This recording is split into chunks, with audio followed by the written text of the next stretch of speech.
Merci beaucoup à tous ceux qui se connectent. Ben, je vais reprendre un petit peu l'animation sur le compte d'Eden.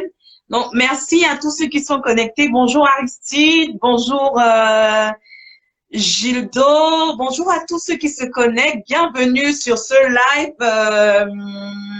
Essentiel Magazine sur la thématique démarrer une activité business avec son ou sa conjointe. Donc, en fait, pour vous réexpliquer, Essentiel Magazine, c'est un magazine lifestyle qui traite de deux principales thématiques, notamment celle de la vie de couple et aussi celle du business en couple ou alors en solo. Donc, l'objectif, en fait, c'est de vraiment promouvoir au niveau des personnes à part entière, cette activité business, de pousser chacun en fait à se réaliser, mais aussi à vivre une vie de couple épanouie. Donc voilà en gros l'objectif du magazine. Donc aujourd'hui, on accueille Edem pour ce premier live d'Essentiel Magazine. Edem qui est consultant en communication, je ne le présente plus vu que dans sa timeline, je vois qu'il y a plein de gens qui le connaissent déjà et qui sont très heureux du coup de participer à ce live. Donc, sans plus tarder, on va commencer. Alors, la thématique démarrer une activité business avec son conjoint, sa conjointe, c'est un sujet qui est souvent source d'inquiétude ou alors même de joie pour certaines personnes. Il y en a qui sont très promptes en fait à vouloir réaliser avec leur conjoint une activité commune parce qu'ils se disent voilà, on est ensemble. On se dit, si on est ensemble, ça veut dire qu'on peut aussi aller au-delà de notre relation de couple, de nos relations amoureuses et réaliser une activité business ensemble. Pour d'autres, ils sont moins prompts à réaliser cela, ils sont plus pessimistes parce que voilà, il y a des risques, il y a des situations peut-être de vie même qui ne permettent pas forcément que cette activité soit vraiment mise en place. Donc aujourd'hui, on va demander à Edem de nous sortir toutes les réponses possibles par rapport à cette situation. Alors, Edem, est-ce que tu voudrais commencer ou alors tu voudrais que je te pose une question? Comment tu préfères? Comme tu préfères. N'importe. Je sais pas comment tu le vois. Tu peux commencer avec une question ou ouais. D'accord. Alors, en première question, Edem, dans un couple, en fait, le facteur confiance en son conjoint, c'est-à-dire que bon, il y a deux personnes qui sont soit en couple, soit mariées, soit fiancées et tout, ils se font confiance. Ça, on va dire, c'est le facteur principal dans une relation de couple. Si on est en couple avec quelqu'un, ça veut dire que d'une certaine façon, on décide de lui faire confiance, on décide de lui partager certains projets. Donc, dans ce genre de cas, on sait que la confiance en soi, en son conjoint, est un prérequis de couple. Est-ce que ça l'est aussi pour une activité business qu'il serait prêt à lancer? D'accord. D'abord, je pense qu'il est important de préciser ce qu'est un couple, en gros. Un couple, et je pense que j'avais eu un live là-dessus la dernière fois. Un couple, c'est deux personnes, tout simplement, qui non seulement ont décidé d'être ensemble, mais aussi comment dire ça, d'avoir un projet commun, en gros. D'accord? Alors, je vais expliquer rapidement par rapport à la question que tu as posée, le facteur confiance. Euh, la confiance est un mot quand même qui est toujours un peu compliqué dans tout. Déjà, j'en profite pour dire bienvenue à tous ceux qui sont là, qui nous suivent, etc. N'hésitez pas à partager le live et à aimer le live pour que le live reste toujours d'actu. Désolé pour l'Orient qui ne se fait pas voir, mais bon, c'est notre partie. Alors, un Super. couple, c'est deux personnes qui se font confiance à la base. D'accord? Qui se font confiance sur plusieurs aspects. C'est l'aspect financier, c'est l'aspect de la famille, c'est l'aspect des relations amicales, etc. Donc, ils se connaissent assez bien. Donc, de base, c'est ça un couple. Alors, le facteur confiance ne peut pas... en fait, je trouve que c'est un peu compliqué quand on veut parler de business. C'est-à-dire, tout ce qui touche l'argent, c'est toujours un peu compliqué. D'accord? On remarque très bien qu'il y a beaucoup de couples qui ne discutent pas du sujet argent avant de se dire qu'ils sont en couple. Et d'ailleurs, c'est un des facteurs qui divise le couple, en fait, l'argent, simplement. Donc, pour moi, avant de se lancer dans le business, il est important, en fait, d'être sur la même longueur d'onde concernant la gestion budgétaire, en gros. Je veux savoir combien gagne mon mari, et mon mari veut savoir combien je gagne. Ça, pour moi, c'est la base, en fait, avant même de se lancer dans une activité entrepreneuriale à deux. Si vous voulez créer une entreprise à deux, il faut que vous connaissiez vos salaires. Ça va créer un gros souci si on ne connaît pas chacun nos salaires, en fait, avant de se lancer. Donc, le facteur confiance, oui, ça a tout son poids. De la même manière qu'on doit cultiver cette confiance-là avant d'être en couple et même la cultiver dans le couple, dans la vie de couple, c'est de cette même manière qu'il faut avoir ce facteur confiance aussi si on veut se lancer dans une activité entrepreneuriale. Et d'ailleurs, on le retrouve très bien quand 2-3 personnes décident de lancer une entreprise. Ils ne sont pas en couple, mais qui décident de se lancer dans une entreprise. On a une fièvre de l'entrepreneuriat justement en Afrique. On le voit très bien.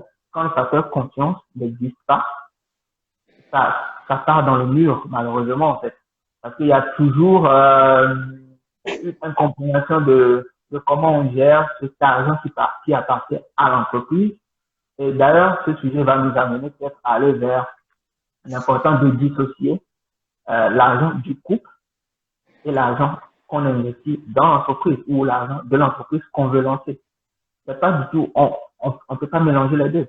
Si ton mari gagne, je sais pas trop, 3 000 euros, ou bien 500 000 francs CFA, et que la femme gagne, je sais pas trop, pratiquement la même somme, si vous voulez vraiment créer une entreprise et vous dites, voilà, on va investir chacun 100 000 francs CFA là-dedans, etc., il faut que ça soit clair. Mais après, il faut pas que ça se confonde avec disons, le compte conjoint que vous avez créé. Le compte conjoint, vous y participez peut-être chacun avec 200 000 francs CFA ou bien chacun avec 1 000 euros. Bah, vous pouvez pas mélanger les deux. Puiser dans le compte conjoint, par exemple, pour nourrir le compte de l'entreprise, ça va créer un imbroglio et après, justement, ce sera difficile de savoir concrètement comment est-ce que l'argent est géré, en fait.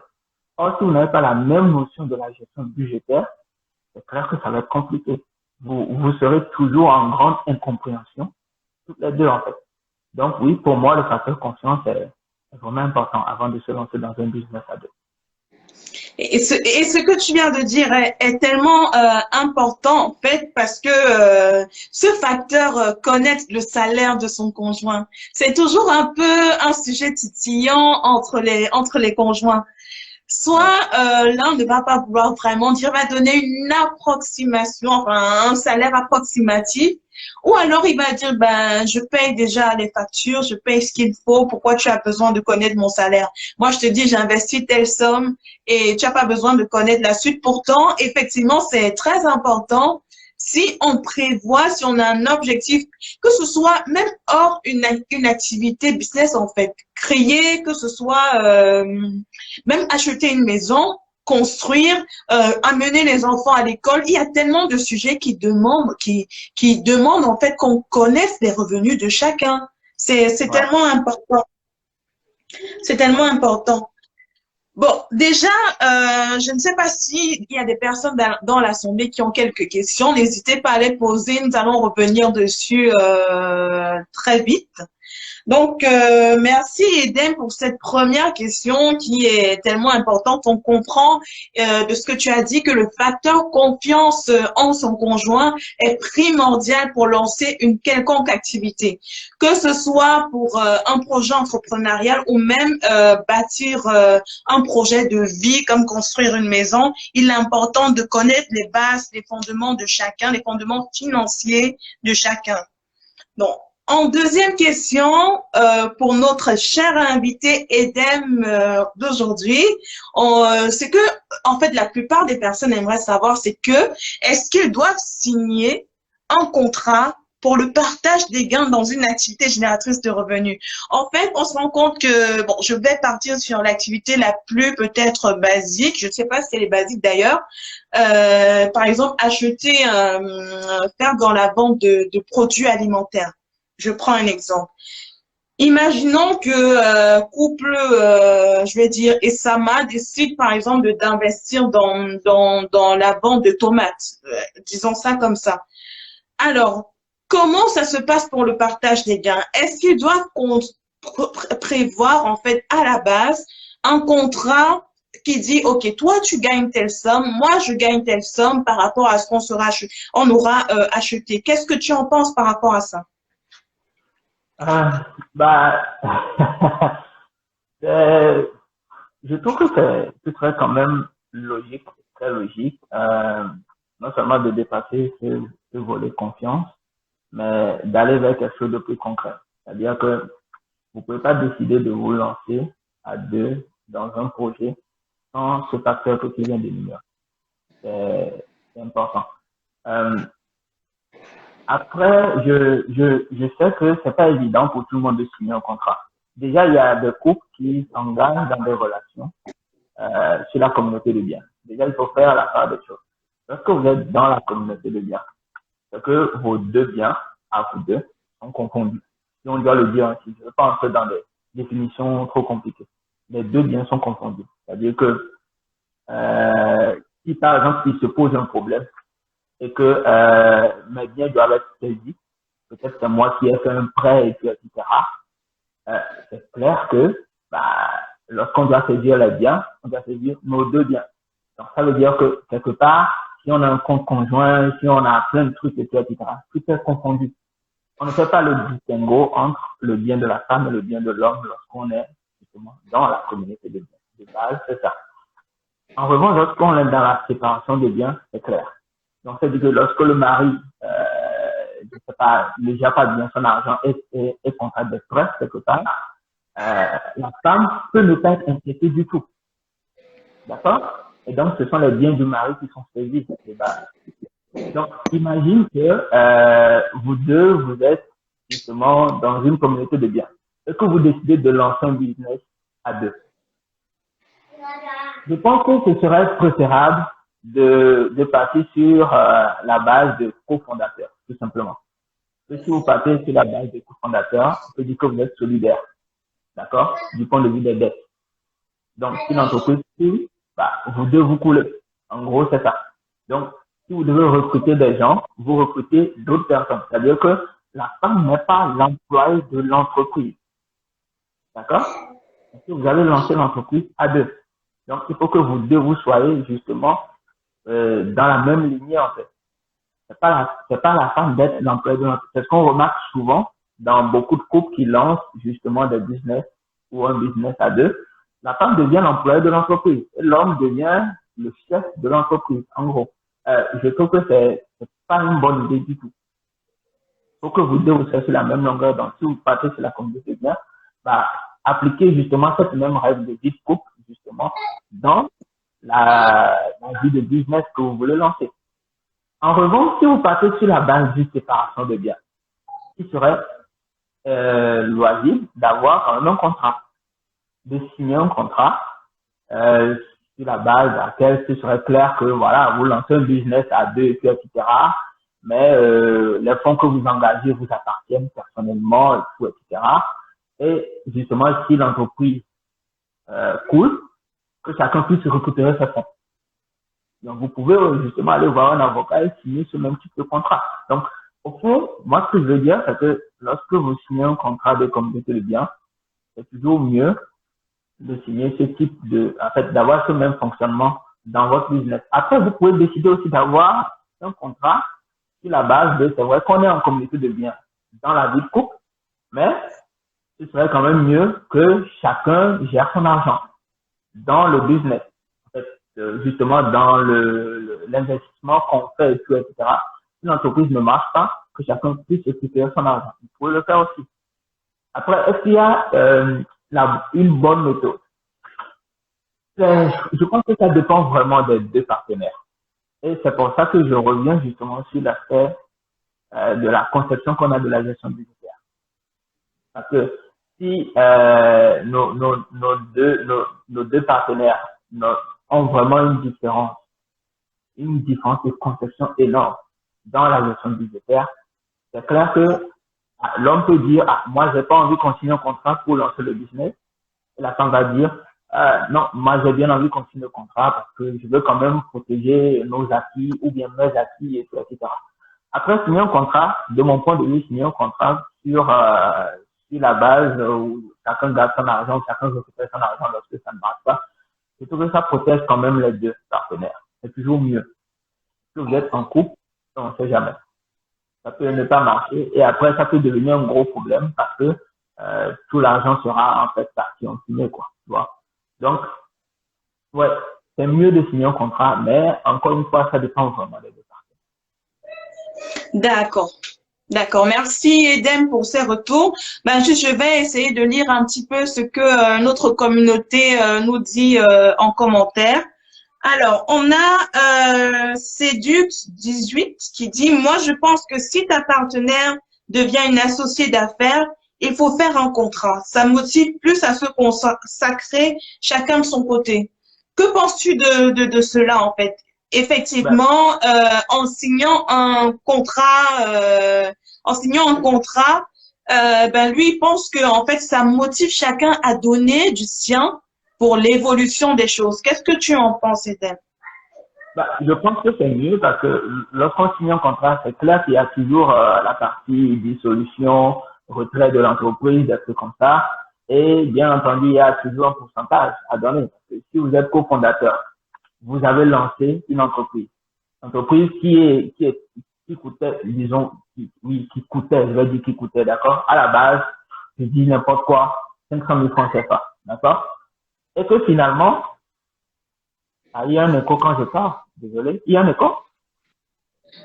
Oui, c'est vrai qu'on ressent comme s'il y a un écho. Moi, je pensais que c'était parce que tu avais des écouteurs, mais peut-être que... ou alors peut-être c'est de mon côté, je sais pas. Bon, je vais parler peut-être plus doucement. Peut-être qu'il y a moins d'écho, du coup. On verra. Voilà. Alors, je disais qu'en fait, c'est toujours mieux d'avoir un contrat. Parce que c'est toujours mieux de partir sur la base de pourcentage, etc. Chacun plus tranquille, en fait, dans son coin. Il n'y aura pas, en fait, de problème si, par exemple, parce que l'entreprise ne fonctionnait plus et finalement, on devra vendre l'entreprise. Vu qu'il y a déjà un contrat entre les cofondateurs, c'est plus facile de faire une session d'entreprise. Tu vois? Là, c'est plus clair. Donc, chacun récupère un peu sa part, en fait. Parce que si vous ne faites pas un contrat, c'est qu'une entreprise qui vaut 500 000 francs CFA ou qui vaut, je dis n'importe quoi, 1 500 euros, se retrouve à valoir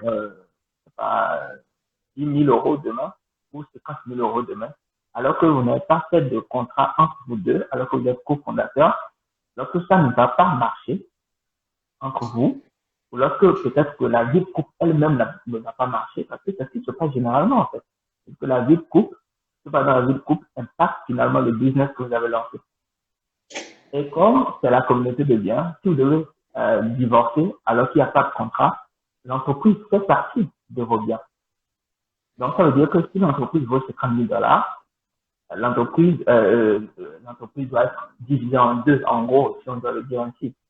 Donc finalement, la femme devra partir avec peut-être 25 000 dollars sur le coût de l'entreprise. Donc l'entreprise ne va valoir peut-être que 25 000 dollars finalement, juste parce qu'il n'y a pas eu de contrat de base. Donc je pense que c'est toujours mieux de faire un contrat et c'est plus simple. Ouais. D'accord. D'accord. Ben, je te lis juste un peu les petits commentaires qui vont effectivement dans ce sens où il faut aller, où il faut signer un contrat. Alors, on a Lydie qui dit, des fois, c'est pour protéger l'un des conjoints en cas de faillite, effectivement, comme tu l'expliquais. Et on a Dab qui dit que ce soit en régime de communauté de biens ou de séparation de biens, je pense qu'il est toujours primordial de faire toujours un contrat. Et Badel qui nous dit qu'elle est totalement d'accord avec cela. Donc effectivement, on comprend en fait que ce soit dans toute activité, en fait, que ce soit avec des partenaires externes ou alors notre partenaire de vie, c'est important de créer, de mettre en contrat. Ça ne veut pas dire qu'on n'a pas confiance en la personne. Ça ne veut pas dire qu'on n'a pas confiance en son conjoint, mais c'est vraiment pour mettre des bases d'évolution de l'activité de l'entreprise pour autant protéger l'un des conjoints, peut-être les enfants même qui vont naître de ce de cette vie de couple là. Donc voilà. Voilà. Mais tu sais, il y a aussi beaucoup de personnes, de personnes, que ce soit des femmes ou des hommes, hein, qui disent que ben, quand on commence l'activité, ça marche très bien. Voilà, on est amoureux, on se dit oui, bon, on peut commencer, on teste encore le marché. Donc du coup, on se dit allez, allons-y comme ça, lançons-nous. Mais on lance sans règles bien précises, on commence et après quand il faut peut-être créer l'entreprise, l'un des conjoints dit non, laisse, je vais créer, il faut pas, tu sais, les impôts, si on met nos deux noms, ça peut créer, ça peut augmenter nos impôts, laisse, je vais le faire et après toi, tu vas rejoindre. Il y a toujours des petits mots, tu sais, dans les relations de couple, il y a toujours des petites façons de vouloir amadouer l'autre.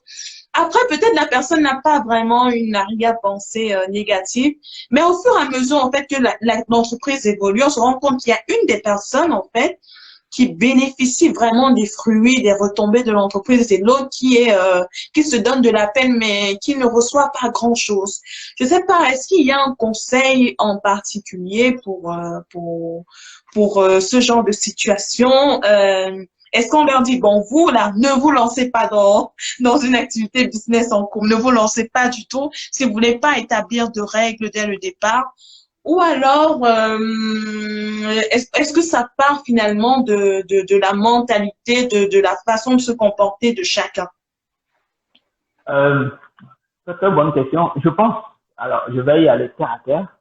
Merci déjà à tous ceux qui sont dans le live, c'est Kamalou, etc. Ça fait plaisir de vous voir dans ce live avec Essentiel Magazine. Je pense honnêtement qu'il faut se connaître, tout simplement. Si vous êtes à deux, vous savez que en fait, vous n'avez pas le temps de vous lancer dans une entreprise à deux. C'est-à-dire que l'homme connaît très bien sa femme, ou la femme connaît très bien l'homme, etc. Vous connaissez très bien. D'accord?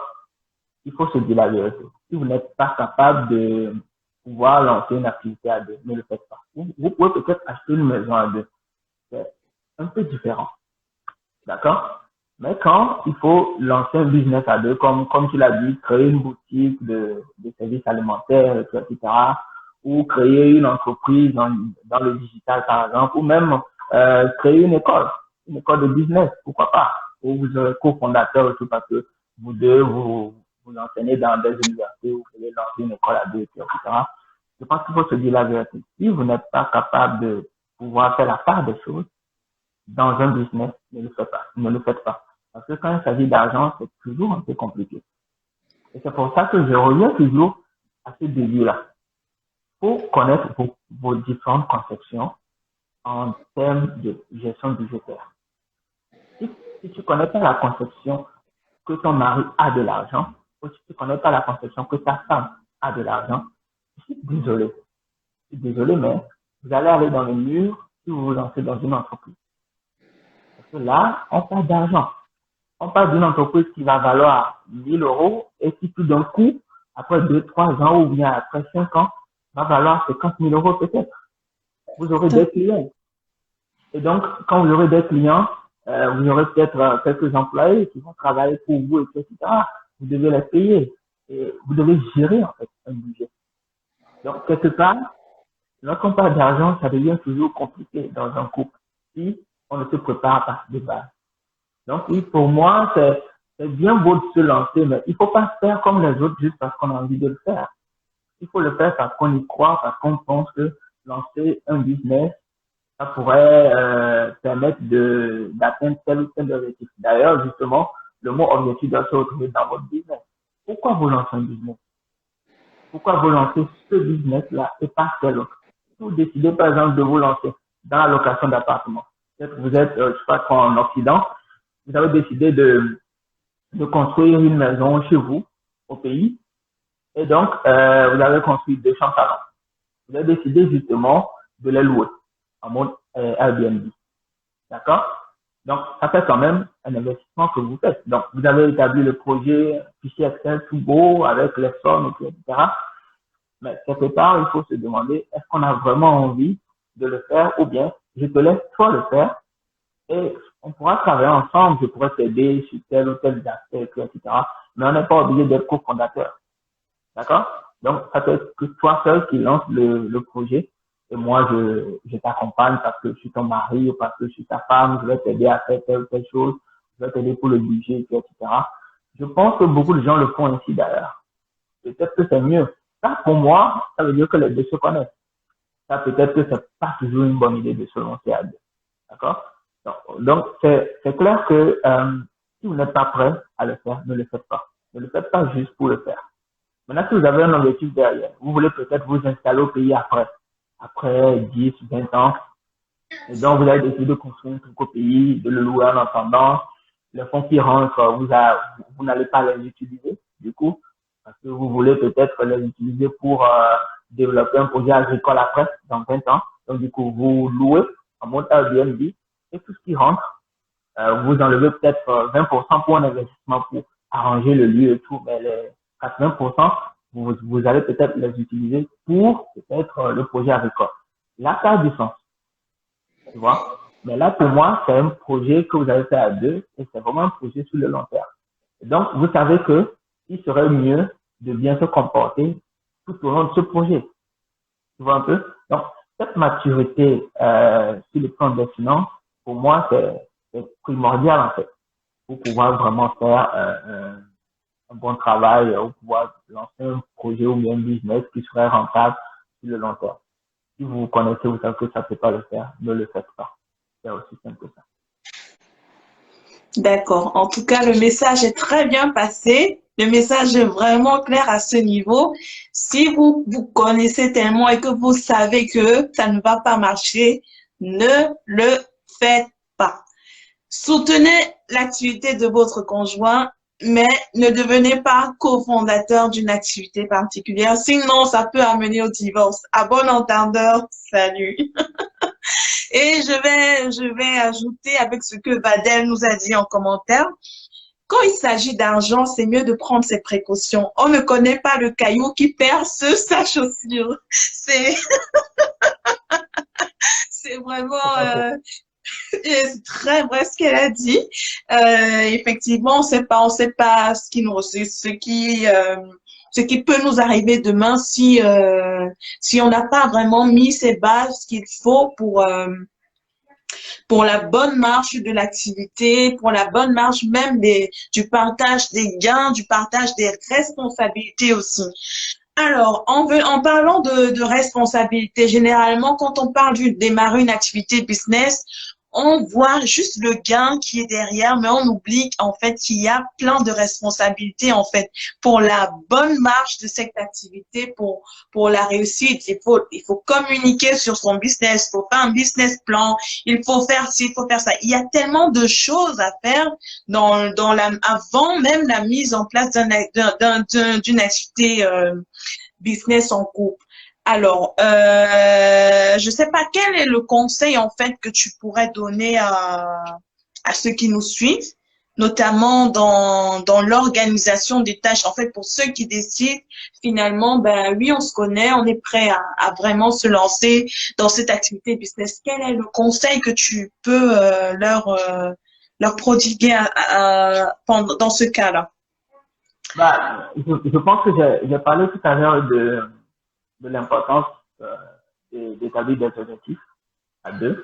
Alors, c'est clair que si vous n'avez pas un business plan très clair, la budgétisation n'est pas bien faite. Donc, si vous avez besoin de, c'est pas trop, de 5 000 euros pour lancer l'entreprise et que vous n'avez pas pris le soin de vraiment calculer tout ça, finalement, vous en êtes arrivé à 1 000 euros alors que vous avez besoin de 5 000 euros, etc. C'est problématique. Donc, pour moi, il est important non seulement d'établir des objectifs, mais d'établir un budget qui va avec ces objectifs-là. D'accord? Il y a un aspect qu'on oublie Et ça c'est très important. Je parlais tout à l'heure qu'il est important de connaître son conjoint, de connaître sa conjointe. Mais il est aussi important de connaître les différences qu'on a. Donc, en termes de responsabilité, si tu sais, par exemple, que ton conjoint, il est très bon en communication ou bien il est très bon en finance, etc., et que toi, tu es peut-être très bon en marketing, en gestion de la clientèle, etc., partez sur cette base-là. Dites-vous justement que vous allez vous baser sur vos forces. D'accord? Donc, chacun connaît ses forces et tu connais les forces de ton conjoint, de ta conjointe. Partez sur cette base-là. Ne vous dites pas que vous allez faire plus que ce que vous devriez faire. La plus belle femme ne peut offrir que celle-là. Donc, partez sur cette base-là et avancez là-dessus. D'accord? Ça, c'est les 3 points. Donc, les objectifs, le budget et l'important justement de connaître chacun ses forces et ses faiblesses pour vraiment se positionner mieux en tant que cofondateur, etc. Et même si vous n'êtes pas cofondateur, au moins vous connaissez vos forces, vous savez comment aider votre conjoint. Maintenant, le 4e point, et ça, je pense que beaucoup de couples l'oublient très souvent quand ils veulent se lancer dans des business à 2, c'est que les hommes sont très orientés compétences. D'accord? Les hommes aiment en fait qu'on reconnaisse leurs compétences. Les hommes sont comme ça. Ce n'est pas une histoire de féminisme et tout. Ce n'est pas ce débat en fait. Les hommes sont comme ça. Et justement, les femmes sont plus orientées émotion. Même sur le plan du travail, tu vas remarquer que leur efficacité est différente en fait de l'efficacité des hommes. L'homme, il fait juste ce qu'il a à faire. Il va tout droit au but. Et il ne regarde pas forcément les à côté, comme on dit. Tu vois? La femme fait attention aux détails. Donc, elle utilise l'émotion, mais dans l'efficacité de son travail. Donc, quelque part, il faut que l'homme qui décide d'entrer en business avec sa femme sache qu'une femme est ainsi. Une femme n'est pas forcément orientée compétence pure et dure. Une femme regarde beaucoup les détails. Donc, lorsque la femme dit fais attention à tel détail dans le fichier Excel, ou bien par rapport aux finances, il y a telle chose qu'on doit prévoir parce qu'on ne sait jamais, il faut l'écouter. Parce que les femmes font très attention aux détails et elles voient des choses qu'on ne voit pas. Donc, c'est clair que si toi, l'homme, tu te dis, ah, je suis l'homme, etc., je sais ce qu'on est en train de faire, etc., donc, du coup, je n'ai pas forcément à écouter ma femme, etc. Mon frère, tu vas faire cracher le business. Je suis désolé, mais c'est vrai. Quand la femme te dit fais attention à tel aspect, écoute-la et après asseyez-vous et discutez-en. Si tu n'as pas compris, ça ne coûte rien de demander à ta femme, ah, j'ai pas compris pourquoi tu parles de faire attention à tel aspect. Elle va peut-être t'expliquer pourquoi elle te dit de faire attention à tel aspect. Parce que peut-être elle a vu quelque chose que toi, tu n'as pas vu. Elle a même peut-être vu venir de loin. Non, c'est rien. Tu vois? Et les hommes sont vraiment orientés compétences. Et les hommes aiment qu'on reconnaisse leurs compétences. Donc, je dirais aux femmes, si votre homme décide de vous lancer, de se lancer plutôt dans un business avec vous, et que ça commence à bien marcher et tout, dites-lui souvent, tu fais un bon travail. Les hommes aiment entendre ça. Parce qu'ils aiment qu'on leur dise qu'ils sont compétents. Les hommes sont comme ça. Ça ne fait pas de vous une femme faible ou une femme qui ne respecte pas assez son homme. Et les hommes, demander conseil à sa femme ou écouter sa femme, ça ne fait pas de vous non faible. Donc, quelque part, à part ce dialogue qui est la clé, il y a aussi un aspect très, très, très, très important, c'est l'humilité lorsqu'on veut se lancer dans un business. Parce que si on est dans un business avec sa femme et que on écoute sa femme et que la femme commence à se dire ah, mon mari il est faible et tout, etc., c'est clair que la virilité de l'homme sera touchée. Ça va empiéter sur l'avancement du projet. Et c'est vice-versa. Si l'homme remarque que la femme ne lui fait pas souvent des remarques positives sur sa compétence, etc., il va se dire que peut-être qu'il n'en fait pas assez. Et donc, il devra peut-être arrêter. de travailler avec toi. Donc, ces deux aspects aussi sont très, très importants parce que ça permet de consolider quelque chose dans le couple. Au-delà même des objectifs financiers ou même des objectifs à long terme que vous vous êtes fixés, il est très, très, très, très important de cultiver aussi cet aspect humain dans vos relations. Et donc, les relations humaines, c'est primordial quand on veut vraiment se lancer dans un business. C'est pour ça qu'il est important de connaître aussi son conjoint ou sa conjointe. C'est-à-dire qu'au-delà justement de ce dont je viens de parler, les hommes viennent de Mars et les femmes de Jupiter. Dès que tu arrives à faire la part des choses sur ces points-là, il est important, en second lieu, de réutiliser les infos que tu as eues avant le mariage. C'est-à-dire, tu connais les langages de l'amour de ta femme. Tu sais qu'elle aime les compliments, tu sais qu'elle aime les services rendus, etc.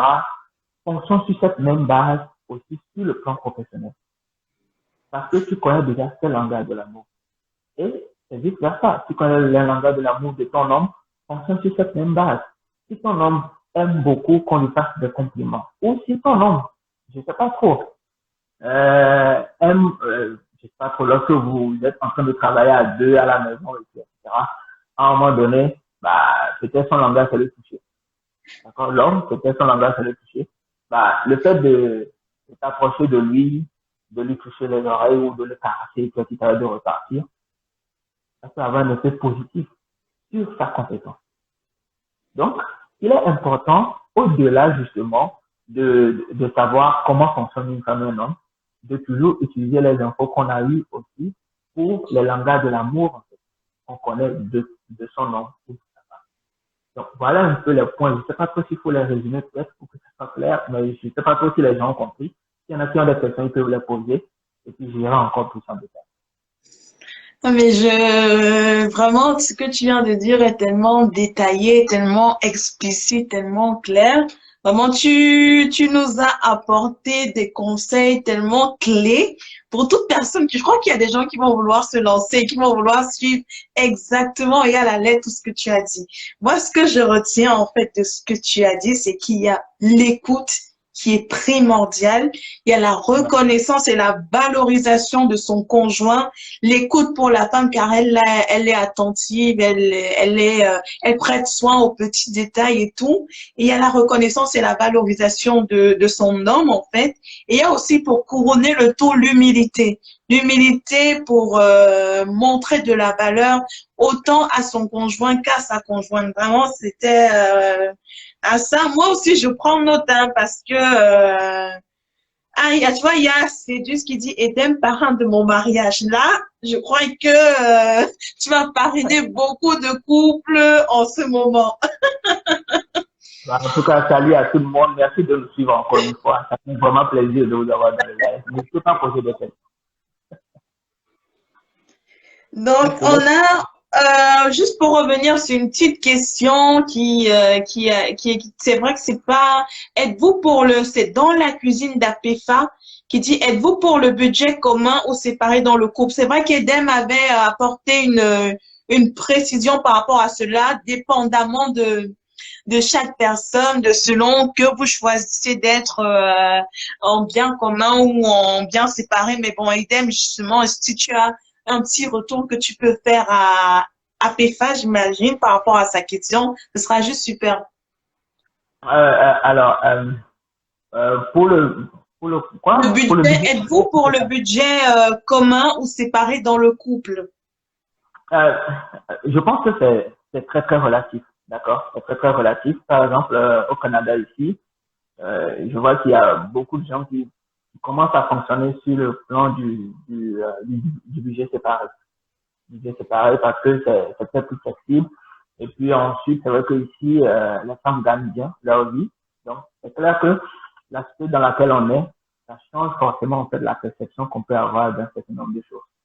Donc, alors qu'en Afrique, c'est pas forcément ça, en fait. Donc, c'est clair qu'en Afrique, beaucoup de gens partent plutôt sur le budget commun, tout simplement. Alors, je pense qu'on va faire un distinguo très rapide, en quelques minutes, d'accord? D'abord, il y a la communauté de biens, d'accord? Et il y a la séparation de biens. On va juste partir sur ces deux parce que c'est plus simple à comprendre ainsi. La communauté de biens, c'est que vos biens sont justement, disons, jumelés. Hein. Vous êtes à deux, tout est ensemble, quoi. Disons ça comme ça pour que vous puissiez comprendre très simplement. Séparation de biens, c'est que chacun a ses biens. Et quand il y a un problème, quand il y a un bobo, bah, on saisit juste les biens de la personne qui a un bobo. Quelque part, la séparation de biens aide beaucoup parce que quand il y a un bobo et qu'une personne fait une grave erreur dans sa manière de gérer sa finance, l'autre personne peut utiliser ses finances pour lui venir en secours, ou pour lui venir en aide. Donc, c'est assez utile. Beaucoup de gens le font ici. Au Canada, ça marche plutôt pas mal. En tout cas, je dirais en Amérique du Nord, même aux États-Unis. Il y a souvent des contrats de mariage. En revanche, on peut justement être sur la communauté de biens et avoir un budget séparé. Je m'explique. Vous êtes sur la communauté de biens. Vous avez signé la communauté de biens, vos biens sont ensemble, etc. Mais vous n'avez pas créé de compte conjoint. Quand vous êtes marié, etc., vous n'avez pas créé de compte conjoint. Le compte conjoint permet de faire quoi? De faire les petites courses, d'acheter les choses ensemble, de faire les grands achats ensemble, etc. D'accord? Si vous voulez, par exemple, c'est pas trop payer le loyer, payer les frais de scolarité de vos enfants, etc.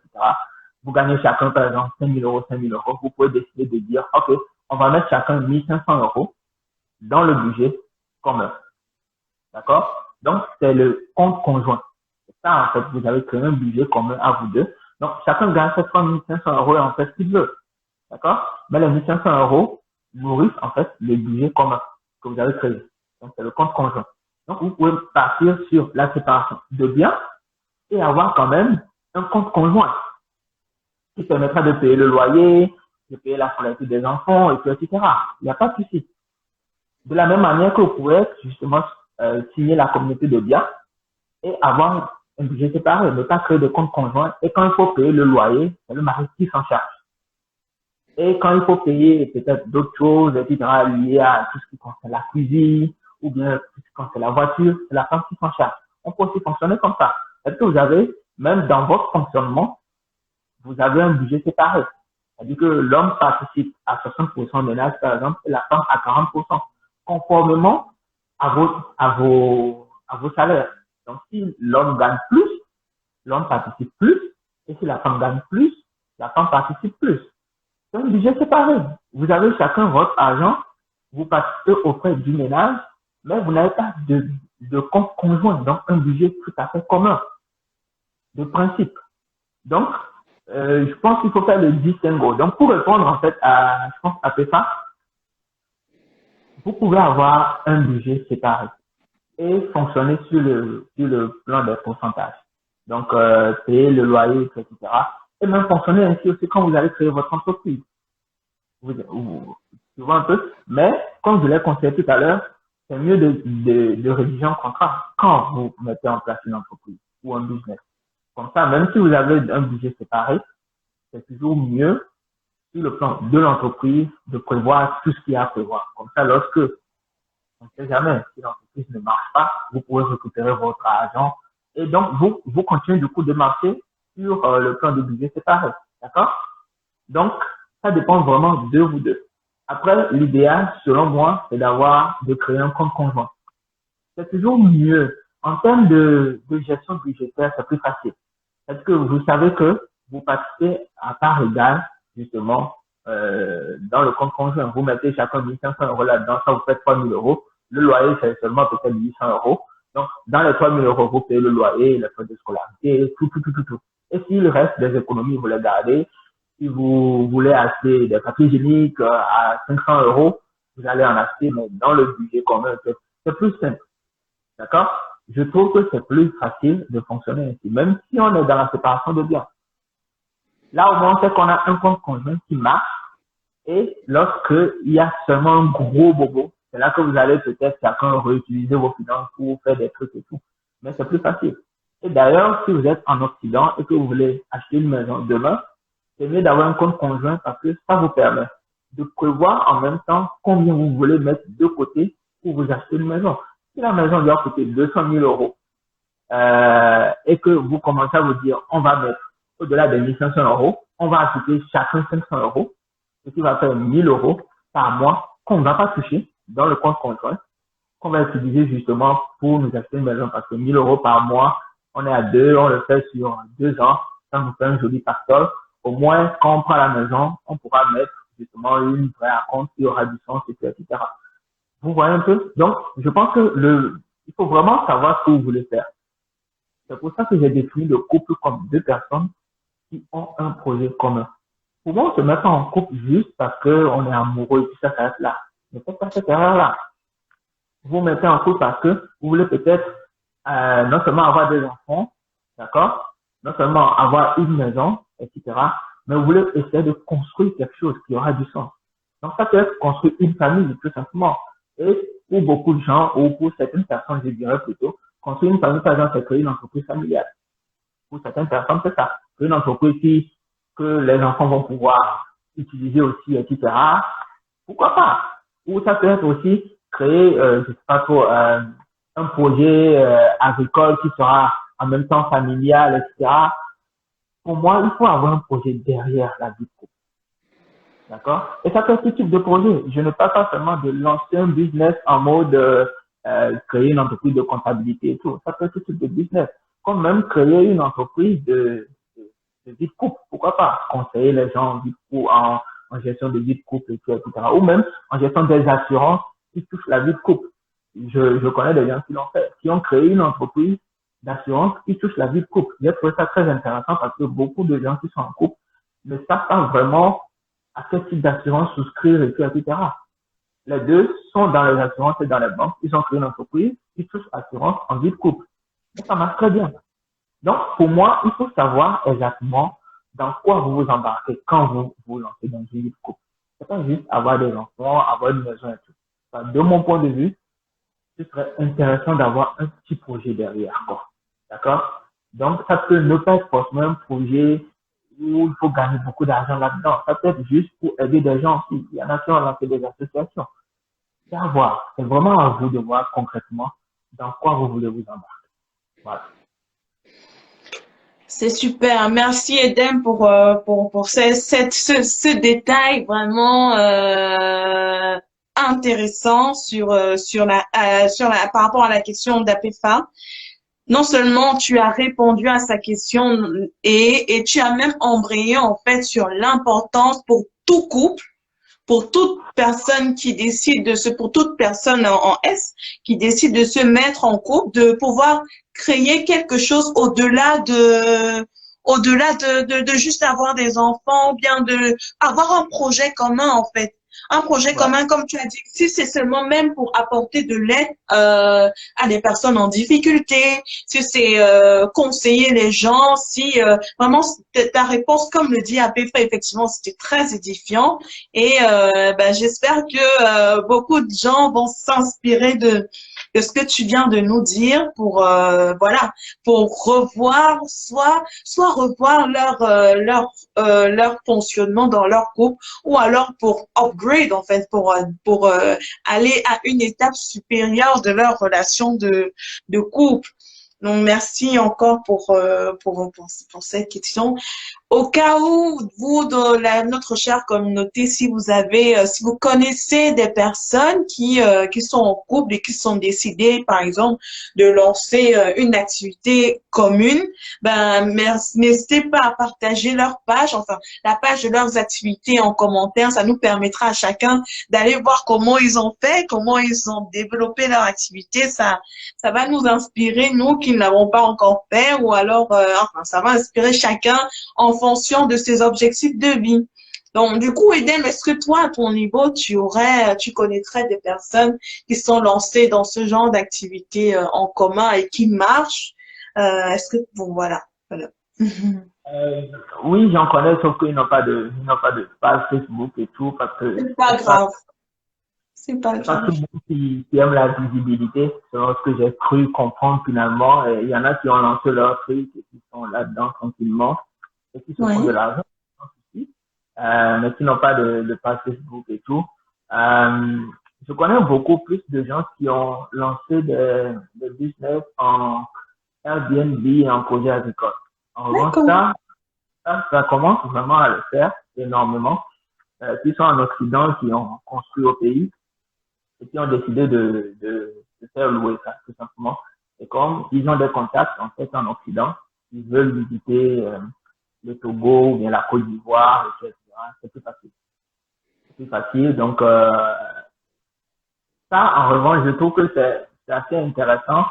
La grosse difficulté, et là, on revient justement sur la gestion budgétaire aussi, de la gestion même de l'entreprise. C'est que quand l'entreprise n'est pas dans le pays dans lequel vous êtes, c'est pas facile à gérer, c'est clair. C'est pas du tout facile à gérer parce que du coup, il faut faire peut-être beaucoup d'allers-retours. Il faut peut-être qu'une personne sacrifie beaucoup plus de son temps, etc. Alors que quand on a des enfants, c'est pas toujours évident, etc. Donc, ce que je peux dire, c'est qu'il faut vraiment bien réfléchir avant de se lancer dans un projet pareil. Tant que l'entreprise n'est pas dans votre pays, il faut qu'une autre personne référente dans le pays où c'est l'entreprise en crise. D'accord? Et ça, il faut une personne de confiance. Donc, on revient sur la notion de confiance.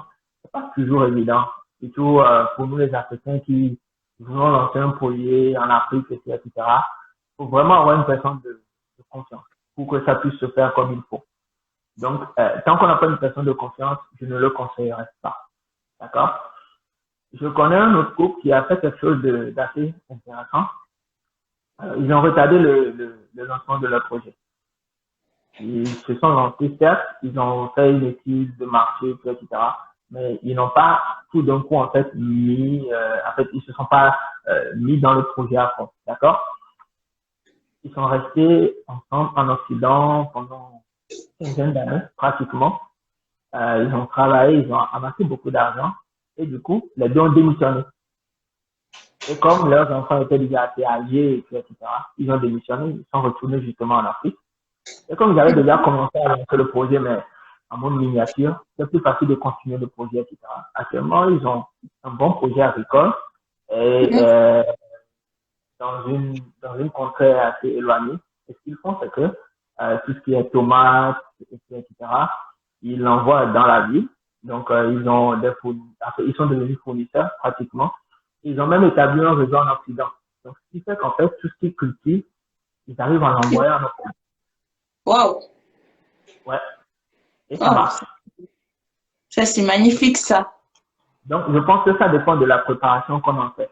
C'est pour ça que je dis qu'il ne faut pas juste se lancer parce que le jeu se lance. Il faut d'abord trouver ce que vous voulez faire à deux. Si vous voulez vous lancer dans tout ce qui est projet agricole, etc., définissez vraiment ce que vous voulez faire. Parce qu'il y a plein de trucs agricoles, plein de trucs que vous pouvez faire dans les projets agricoles. Ça peut être tout ce qui est tomates, etc. Ça peut être des arbres fruitiers, ça peut être plein de trucs. Et il faut avoir le terrain aussi. Donc, si vous avez déjà un terrain, bah, au moins c'est bien. Si vous n'avez pas encore de terrain, donc il faut investir dans l'acquisition du terrain. Donc, il faut rentrer plus souvent. Donc, il faut forcément qu'une des deux personnes fasse souvent le voyage, aller-retour, etc. C'est un gros sacrifice parce que quand vous avez des enfants, c'est pas évident. Si c'est la femme qui y va souvent, il faut que l'homme soit assez compréhensif pour justement s'occuper des enfants quand elle n'est pas là. Si c'est l'homme qui y va souvent, il faut que la femme soit assez compréhensive pour gérer. C'est pas évident à gérer. Mais je pense que c'est là qu'on en revient à l'impact que la vie de couple en soi peut avoir sur le lancement d'un projet à deux, donc d'un business à deux. Parce que si votre vie de couple en soi n'est pas assez solide, on va pas se mentir, ça va être assez compliqué de se lancer dans un business pareil à deux, comme l'exemple que j'ai donné. Parce qu'il y aura une crise de confiance. Il y aura forcément une crise de confiance. On va se dire, ah bah, il voit souvent, etc., il me laisse seul et tout. Alors que vous en avez parlé à la base. Donc, pour moi, il est vraiment important d'avoir des bases solides dans sa propre couple. Et c'est la base, là, en fait, qui va vous aider à vous lancer dans plein de trucs, à pouvoir réaliser plein de choses, même avec vos propres enfants. J'ai trouvé extraordinaire un couple ivoirien.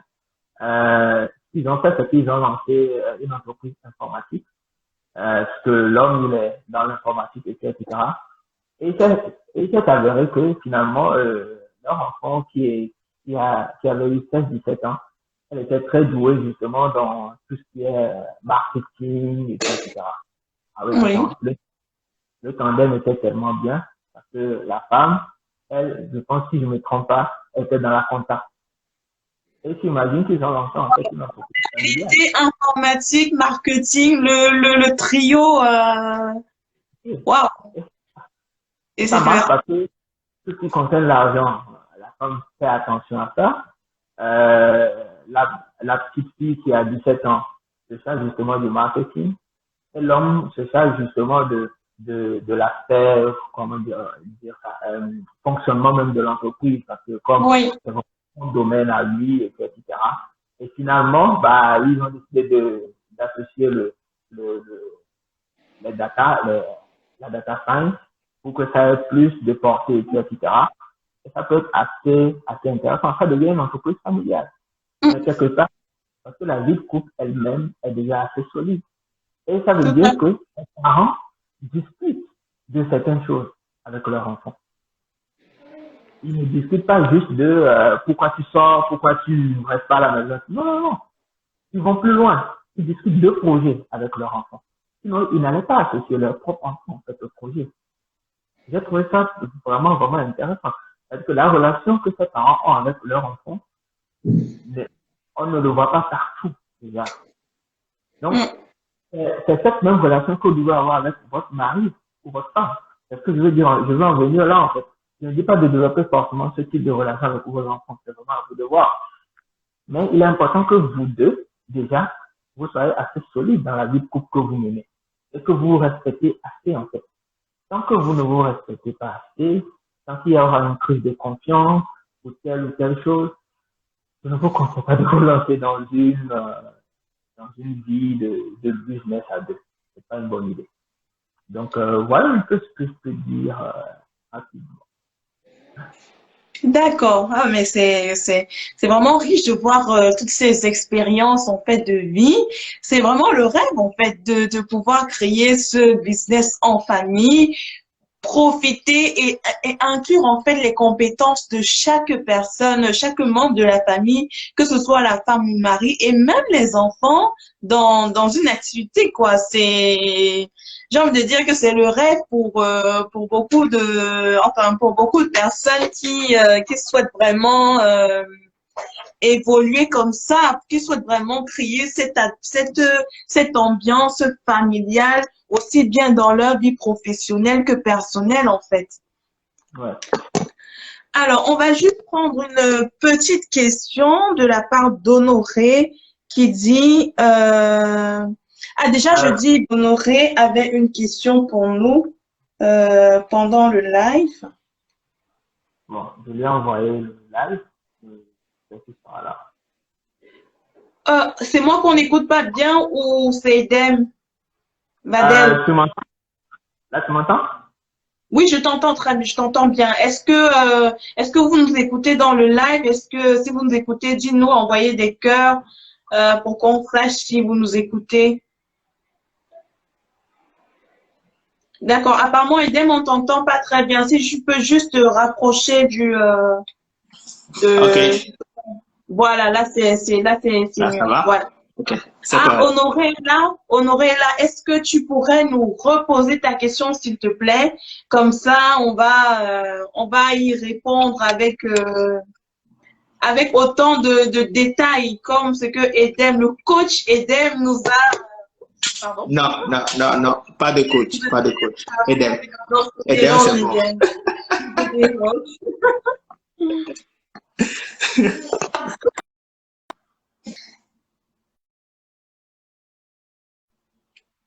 Pardon, désolé, il y a un petit souci de stabilité.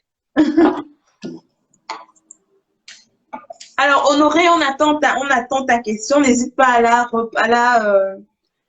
à la réécrire en commentaire pour que Edem puisse y répondre. Euh, je sais qu'il parlait en fait, si deux personnes ne sont pas ensemble, est-ce Oui. qu'ils peuvent quand même avoir un compte Un commun? compte commun, oui, c'est Je ça. pense que c'est ça. Bon, je suppose que c'est ça. Je vais quand même commencer à y répondre en attendant qu'il reformule s'il veut bien. Deux personnes qui ne sont pas ensemble mais veulent avoir un compte commun. Bien sûr, pour ça, il y a vraiment pas de souci en fait. Il n'y a pas de souci à ça. Deux personnes qui ne sont pas ensemble peuvent avoir un compte commun. C'est un peu comme si vous êtes dans la séparation de corps, juridiquement parlant, et que vous avez un enfant et que vous voulez quand même vous en occuper, etc. C'est vrai que généralement, l'homme verse une pension, etc. Mais si vous voulez avoir un compte commun, où vous allez mettre de l'argent là-dedans, etc., il n'y a pas de souci. C'est tout à fait possible. Mais c'est clair que si vous êtes séparés, genre vous étiez mariés, alors on va peut-être faire simple. Il y a plusieurs cas, d'accord? Le premier cas, c'est que vous êtes mariés, d'accord? Mais il y a eu des problèmes entre vous et vous êtes dans la séparation de corps. OK? Et donc, c'est clair que voilà, vous n'êtes pas divorcés, mais vous n'êtes plus dans la même maison. Chacun est resté dans son coin. Bah, vous pouvez continuer à fonctionner sur la base d'un compte commun si peut-être vous devez faire des activités ensemble ou vous vous occupez de votre enfant ensemble ou plein de trucs. D'accord? Maintenant, si vous êtes séparés, clairement séparés, hein, divorce et puis etc., on va pas se mentir, ça sert à quoi d'avoir un compte commun? Pour les querelles, ça. Bah, Non, non. ouais, ça sert à rien. Ça sert à rien d'avoir un compte commun dans ce cas-là.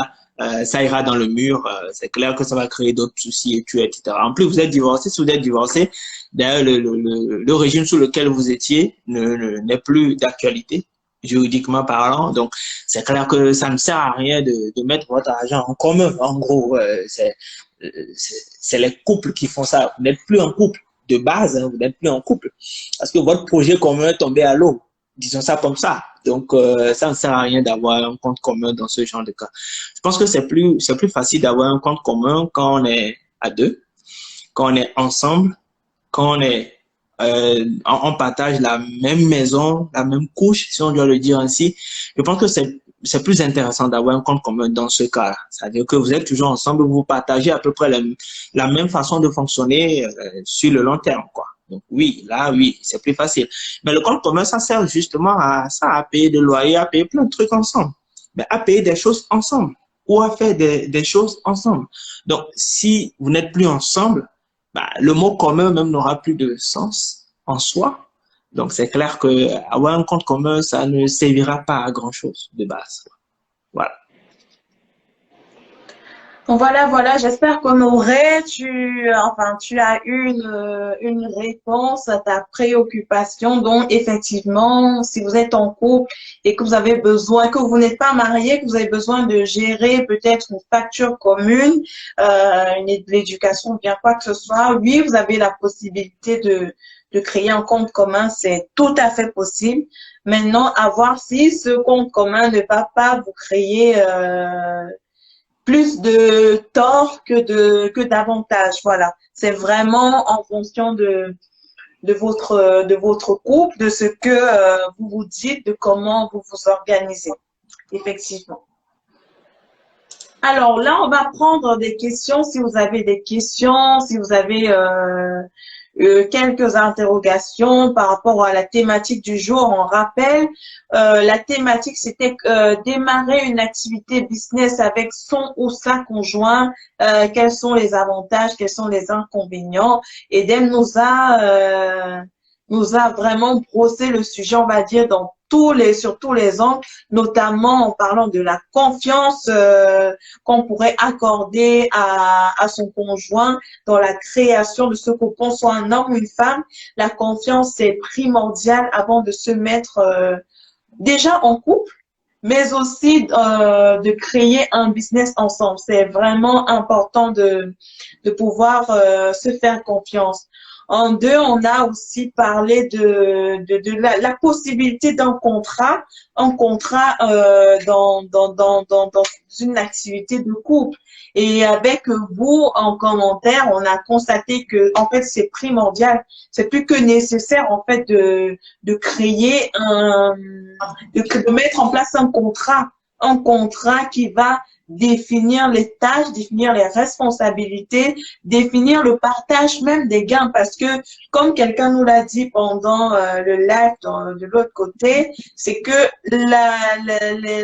l'argent, en fait, c'est toujours source de problème. Et il vaut mieux éviter un caillou dans sa chaussure, si j'essaie de reprendre de façon assez... si j'essaie de reprendre Badel qui nous l'a dit en commentaire la dernière fois. Donc voilà, on a vraiment posé la question du budget, de la vie en couple et tout. On a pris des exemples de personnes vraiment étonnants qui ont pu non seulement créer un business en couple, mais aussi inclure même leur progéniture dans l'évolution du business. Ça, c'est vraiment le rêve pour toute personne qui aimerait créer une activité commune comme ça.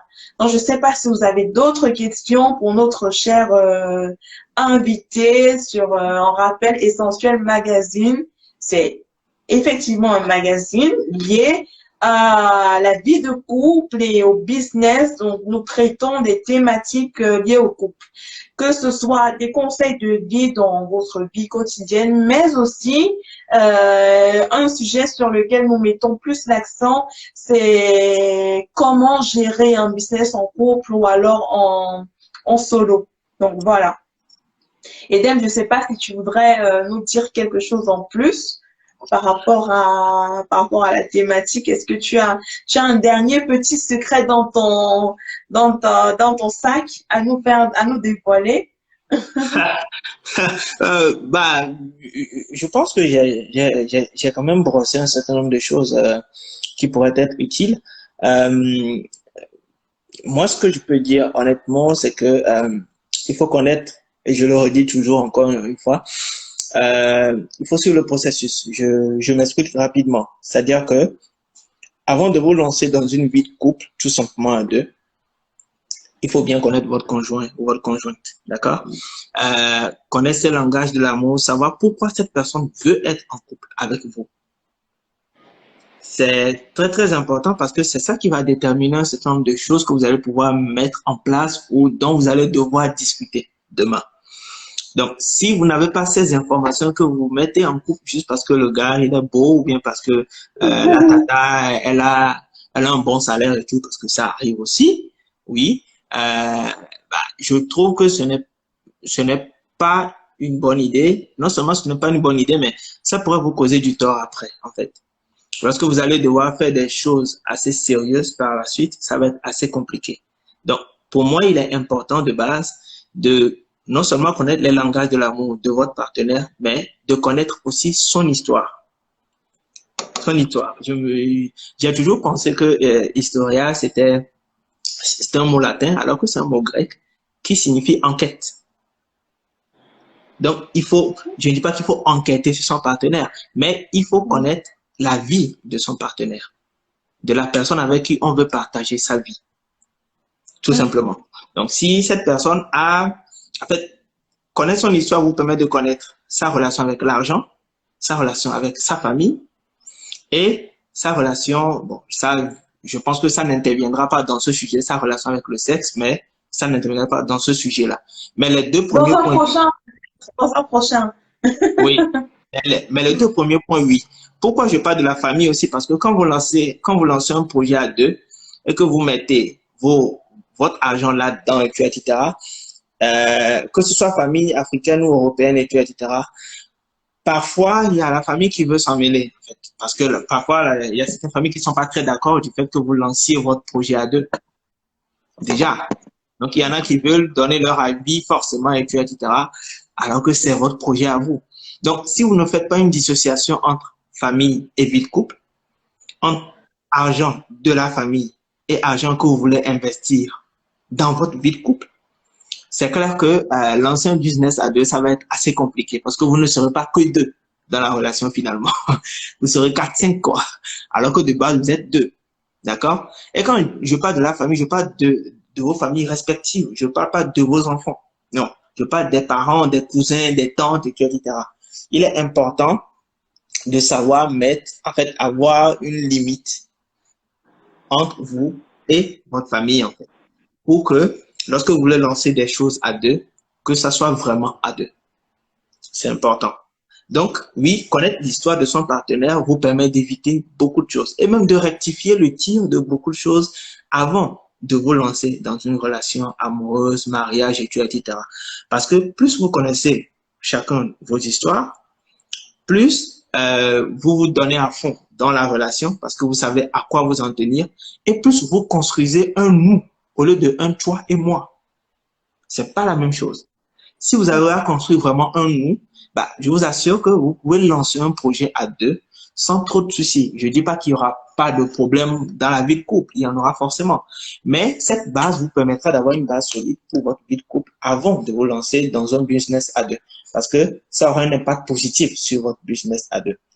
Et le dernier point, comme tu le sais très bien, c'est les relations humaines dans la vie de business à deux. Comme je l'ai dit tout à l'heure, l'homme est orienté compétences, la femme, son efficacité touche les émotions. Donc, c'est pas le même langage, c'est pas la même façon de fonctionner. Il faut prendre ça en compte avant de se lancer. Il faut savoir que c'est comme ça que les hommes sont.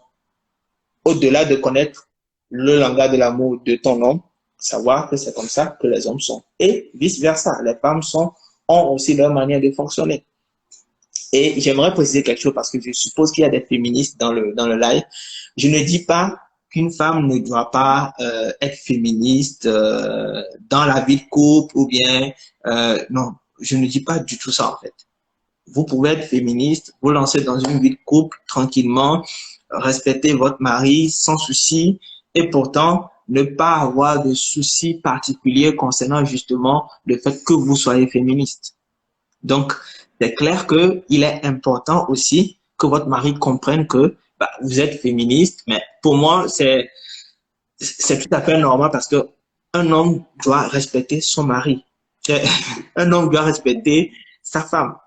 Donc, de base, c'est le féminisme, en fait, ça se retrouve forcément dans tous les couples, selon moi. Donc, voilà, il faut pas, je voudrais préciser cela parce que je voudrais pas qu'on pense que je mets les femmes de côté, etc. Non, pas du tout. C'est pour ça que j'avais parlé de l'humilité, de l'importance de cultiver certaines valeurs humaines, même au-delà même de cette vie de couple qu'on a. Donc, ça ne nous empêche pas d'être féministes ou de faire ce qu'on veut, quoi. Voilà. Tout à fait, tout à fait.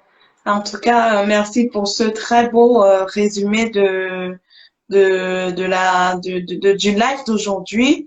Nous avons vraiment été ravis de te recevoir, Edem. Vraiment, tu vois, j'ai pris plein de notes pour ma vie à moi-même parce que c'est vraiment très riche ce que tu as dit. Non seulement tu as apporté plein de conseils de vie à toute la communauté qui nous suit aujourd'hui et à ceux qui vont même nous suivre en replay. Donc, on vous dit merci de nous avoir suivis. Merci pour votre temps, pour vos questions. Très bientôt, nous allons planifier un autre live toujours essentiel sur les questions de couple et nous serons ravis de toujours vous y voir aussi nombreux et aussi participants. Merci encore, Edem, pour ta participation à ce live ce soir. Il n'y a pas de souci, ça fait plaisir. Il n'y a pas de souci. Ouais. Merci à tous ceux qui nous ont suivis aussi. C'est vraiment très gentil de votre part. Merci. Ben, on se dit bonne soirée pour ceux qui sont déjà au soir. Bonne journée à Edem qui est encore. Je ne sais pas si tu profites encore du soleil où tu es, mais bonne journée à chacun de vous dans vos horizons divers et vraiment prenez soin de vous, prenez soin de vos relations de couple et pensez 2 fois avant de mettre en place un business en couple, comme Edem l'a dit. Merci Divine, merci Vadel, à la prochaine. Et nous espérons qu'on sera toujours aussi nombreux et aussi participants. Merci beaucoup, au revoir. Merci, au revoir. Au revoir.